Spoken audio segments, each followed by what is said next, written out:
Good evening. I am so sorry that it has been a minute since I did a video, and so tonight I'm going to try to not babble on and be concise in this because there is a lot to cover. So, to start off with, I'm going to go back to week 6 and just kind of review the discussion first about the aptitude tests. I think pretty much all had an opinion about the limitations of the aptitude tests. And I believe that the discussion was the fact that it's a necessary instrument. We have to have some sort of measurement tool for aptitude, but we have to recognize the limitations, whether it is cultural, discriminating in any arena, and just the limitations in general. And this is the perfect example of why we must maintain a balance when assessing clients. I absolutely love doing assessments. I love the data. But these tests that we are learning about are highly researched with all the reasons given for why they are used, okay? We've already done the measurements yearbook, and you've had an assignment where you've looked up how to understand the research behind all of that. However, not a single one is 100% guaranteed results, and there are many factors that must be considered when using results with a client. Whether it's diagnostic or treatment planning, being responsible as a clinician requires maintaining a healthy balance of looking at the data from tests, understanding what they mean and where they come from, and what are the outliers, plus using additional information and clinical impressions to inform how the information is used.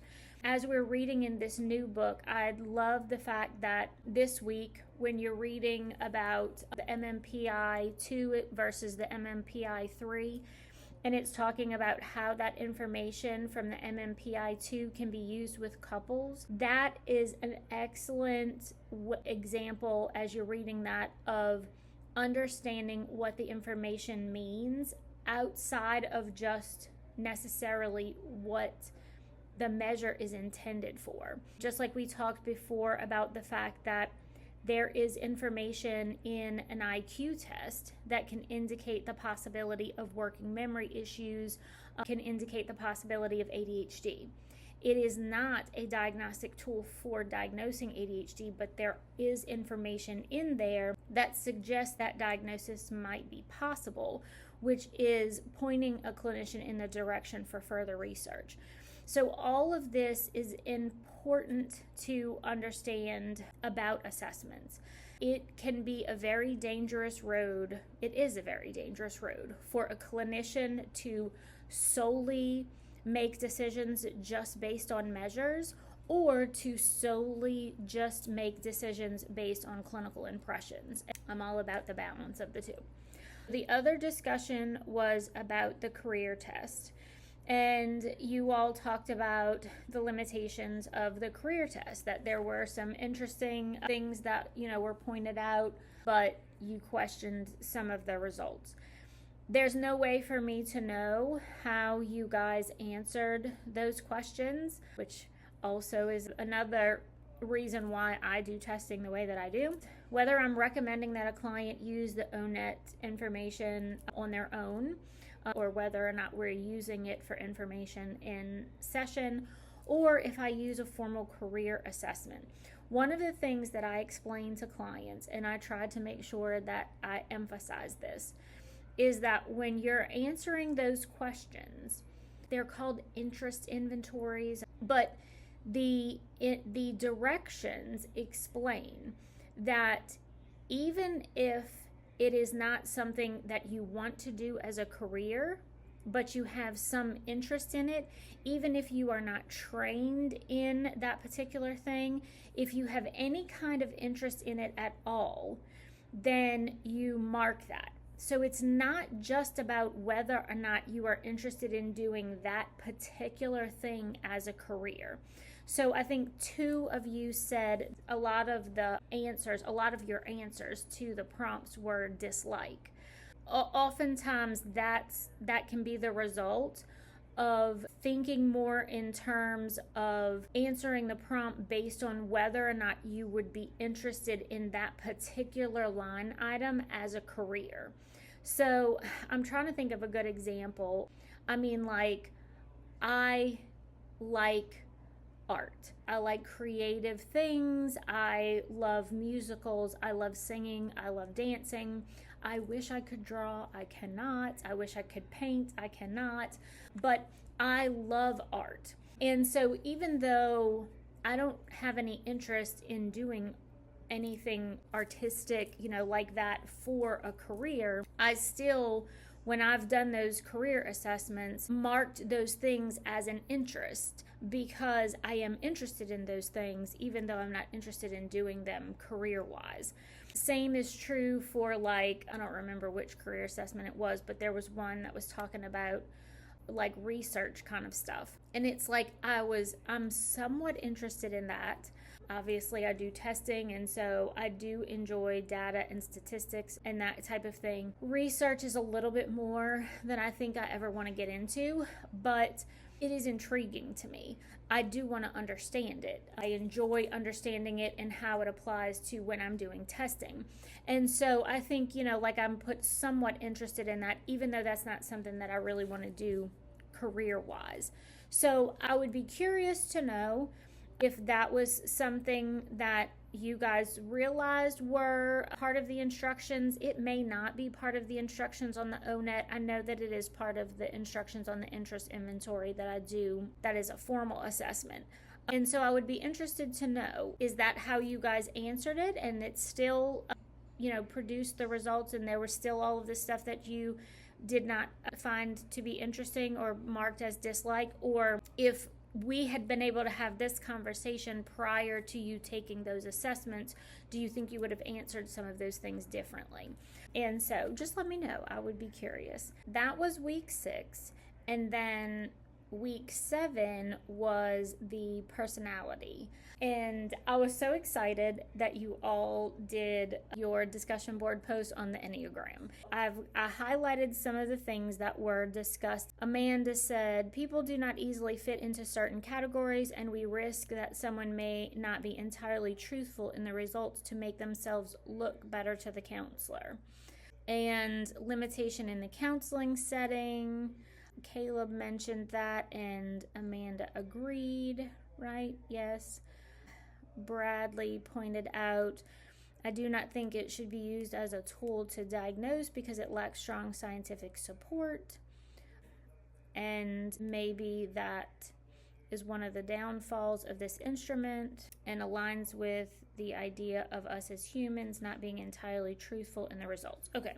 So essentially, the two main things that were repeated were the limitations because of the fact that clients may not be entirely truthful and that it's not a diagnostic tool. Okay, so what I would say, first of all, is it's not a diagnostic tool. That's not the point of the Enneagram. The point of the Enneagram is definitely more about understanding and having a more fluid concept of humans as multifaceted beings where we don't fit in one box. I do think that the limitations of the text and how it is presented does kind of give this picture that the idea behind the Enneagram is that you are a type and fit in this box. But actually, if you read and study materials from other people who are really involved in the world of the Enneagram, like Ian Morgan Cron, and of course other people are escaping my mind, but they definitely do not promote the idea that this is a static tool. In fact, the prevailing idea from what I have read and researched is that we all exhibit behaviors consistent with all 9 types at any given time. We have a tendency to have a dominant type, and then So that type, you have wings. So that's the number on either side of it. And so we have a tendency to have a dominant wing. However, that doesn't mean that we don't, fluctuate back and forth between them. And then if you look at the symbol of the Enneagram, the reason that there's all those lines is because whatever your dominant type is, you move towards one or the other of those numbers at the end of those lines, whether you are in stressful or unhealthy situations, or whether you are in healthy growth type situations. However, the prevailing, belief that I have come to know is that we can also borrow healthy habits or arrive at healthy habits even from our unhealthy side. So it's not intended to be putting anyone in a box. The other thing that I think is limited in the way that this was presented by the text is there is a tendency when you're brushing over the Enneagram to make a quote diagnosis of one's type based on behaviors. That is actually not what the Enneagram looks at to determine type. There's core values, there's the fears, and I can't remember the third one, but there's these different domains that you actually are supposed to look at that are underneath the surface more so than just behaviors. That is all very complicated to try to describe and explain in a little paragraph in a textbook that is trying to cover a bunch of different ways of examining personality. So this is why I encourage you, if you think that this is interesting, you really want to read and research and understand it from a deeper level than just based on behaviors. The other thing is that you all are absolutely correct regarding clients being truthful. There is the possibility of people not being truthful, but even more so with the Enneagram, what can happen is that people are so used to presenting a mask of themselves, which is usually like a wing or a stress type. In stressful situations, they're so used to the mask of one of the other personalities that they tend to think that that's their dominant type as opposed to their actual type. So my personal experience, I had taken the Myers-Briggs in some form or fashion so many times that, I thought that, I was a high D on the DISC assessment, or now I can't remember on the Myers-Briggs, but I have a very, dominant personality. But the thing is that every time I took that assessment, it was in some kind of work situation where I was in leadership roles or etc. And so, that is who I am. But every time I would take one of those tests, I'm like, yeah, this is who I am, but not all the time, this is a work environment. I'm the same person, but it's more complicated than that. And so this is why I love the Enneagram. But this is the thing, is that it took me like 2 years for me to really nail down what my Enneagram type is, because of the fact that all of the results that I had ever done on these other things, when I read the behaviors, I was like, I'm a 1. I say all the time, I'm a recovering perfectionist. And so, I just automatically, based on what I knew of my personality, based on scores from all these other things, I was like, well, of course, I'm a 1. That's what it has to be. Because that fits all. I read all of the behaviors and the whole thing, and I'm like, yep, this is what everybody says about me. This is who I am. The more that I studied it, the more that I read, the more that I researched, the more that I listened to typology and listened to other people talking about their type and experiences and all of this, I started to question it.